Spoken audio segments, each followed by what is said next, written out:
Salutations amis terriens. Aujourd'hui je vais vous faire la revue du Nerf Fortnite SPL. On va ouvrir tout de suite le packaging pour voir qu'est-ce qu'il y a dedans. A savoir que ce blaster est un blaster mécanique et qui contient 3 fléchettes à l'intérieur et Nerf fournissent 6 fléchettes au total.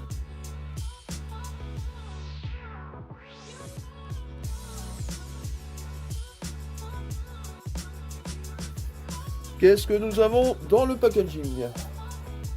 Alors, sur le packaging, déjà, vous avez une belle notice. Comment insérer les fléchettes, etc., etc. Ne vous tirez certainement pas dans la figure, de préférence, parce que ça reste quand même des fléchettes. Alors, voilà, la belle notice, franchement, sincèrement. C'est un blaster que je vais certainement me modder plus tard. J'en ferai bien évidemment la revue. Donc il y a la notice, les 6 fléchettes fournies, donc 3 dans le blaster et 3 supplémentaires. Donc ici nous avons le canon qui est amovible avec l'attache canon, plutôt pas mal. Ensuite nous avons le blaster.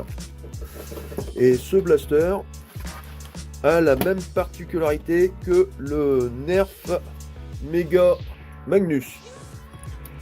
Voilà, donc on va enlever le petit carton. Donc sur la boîte du packaging, vous avez le ARL, que je vous ferai bien évidemment la revue et la modification.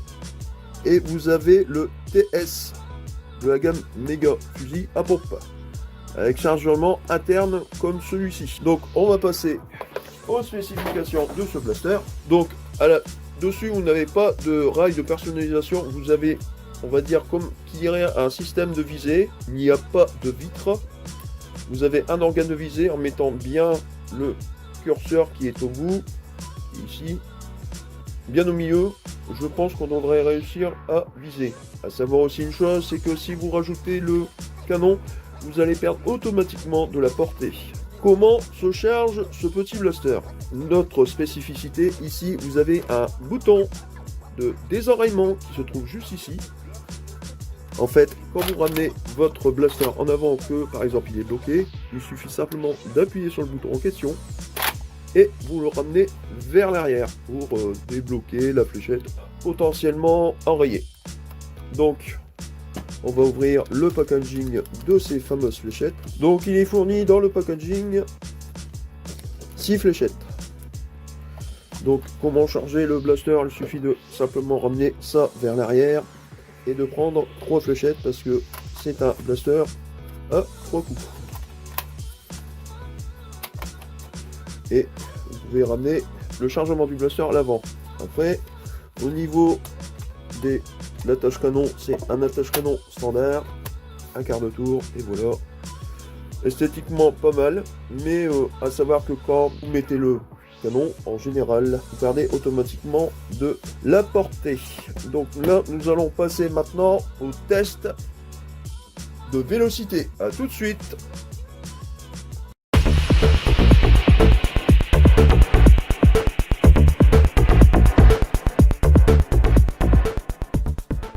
Nous revoici au test de vélocité. Maintenant, on va essayer 3 fléchettes avec le canon et 3 fléchettes, bien évidemment, sans le canon.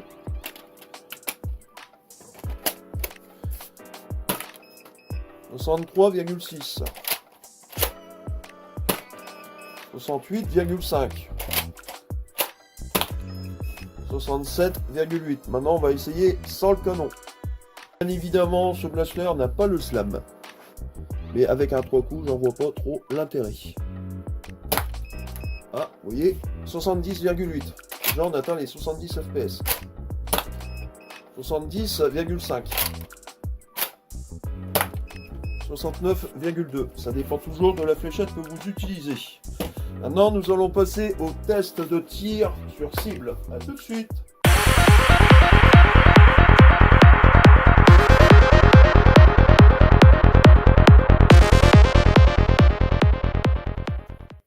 Donc là, je vais essayer avec les fléchettes d'origine, toujours, et avec le canon.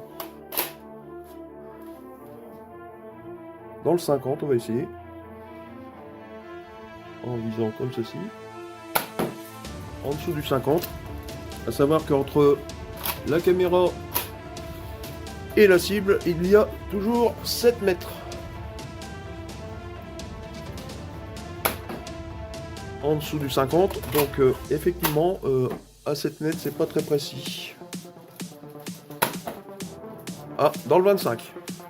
Donc je recharge le blaster, qui se recharge toujours par le dessus. Et là, sans le canon. Normalement, logiquement, on devrait avoir un peu plus de performance. Ah, au-dessus.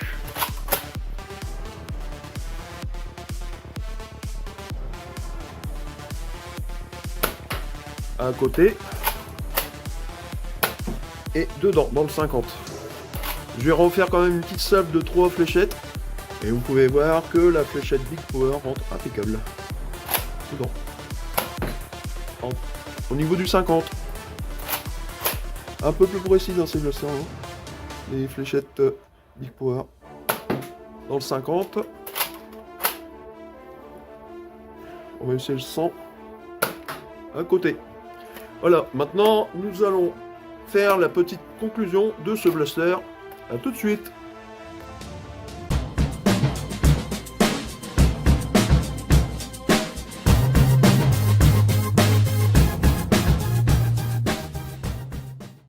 Pour la petite conclusion de ce blaster, moi sincèrement c'est un excellent blaster. Le seul point négatif que je peux toutefois dire, c'est qu'il n'y a pas de rail de personnalisation ni au-dessus, ni en dessous, ni autre part, entre parenthèses. Que la puissance du blaster est maximum de 70 FPS. Et je pense faire un stage dessus, bien sûr prochainement dans une de mes vidéos. Moi personnellement, les fléchettes fournies, 6 fléchettes, c'est déjà pas beaucoup. Moi quand j'ai fait les tests de portée, j'ai fait 3 fléchettes avec le canon. Minimum que j'ai fait, c'est 8,30 m. C'est pas énorme. Et le maximum, j'étais à 12 mètres. Et sans le canon, j'ai fait une portée minimum de 9 mètres 10. Et le maximum de la portée, quasiment 15 mètres, 14 mètres 62, pour être exact. C'est pas un blaster très puissant, je vous l'accorde, mais bientôt, je ferai un upgrade dessus. Je vais simplement enlever les restricteurs d'air. Je vous ferai voir évidemment comment il faut faire. Et plus tard, je ferai une future vidéo où je ferai une modification du ressort et du système de chargement. Parce que 3 fléchettes, c'est pas beaucoup quand même, malgré que c'est un blaster secondaire. À savoir que ce blaster est quand même une fidèle reproduction d'un célèbre blaster qui s'appelle le Nerf Mega Magnus. Je vous le fais voir A plus B. Là, c'est le Ice version américaine, détente orange. Et vous voyez le système au niveau ici et le système ici qui est absolument la même chose. La seule différence, c'est que là c'est des fléchettes Elite, là c'est des fléchettes Méga. À savoir aussi une chose, c'est que sur le SPL, il y a un attache canon que sur le Mega Magnus ne l'a pas.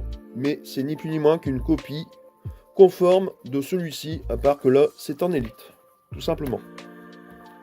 Voilà, c'était la petite présentation du Nerf Fortnite SPL, avec ses accessoires, 6 fléchettes fournies, moi je trouve ça peu. Sur ce, n'oubliez pas de vous abonner, de liker, parce que ça fait toujours plaisir, de partager la vidéo. C'était Ed Blaster Mode. Salutations, amis terriens, et à la prochaine.